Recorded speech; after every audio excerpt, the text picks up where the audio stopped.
Isang motorsiklo ang binangga ng humaharurot na kotse sa Makati City.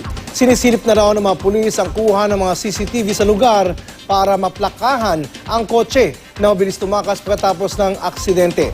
Balitang hatid ni Von Aquino. Malubhang nasugatan ng motorcycle rider na ito matapos maaksidente sa intersection ng Ayala Avenue at Paseo de Rojas sa Makati City mag-alas 3 ng madaling araw. Ayon sa nakakita sa aksidente, papatawid ng Ayala Avenue ang motorsiklo nang mahagip ng humaharurot na pulang kotse na tatawid naman ang Paseo de Rojas. Tuloy-tuloy siya tumatawid. May paano na kotse. Paano rin dito. Mabilis ang takbo. Nagpanag po sila dyan sa gitna. Hindi nakuha ng saksi ang plaka ng kotse na mabilis tumakas matapos ang insidente. Tingnan ko kung hihinto yung kotse. Wala, tuloy-tuloy lang.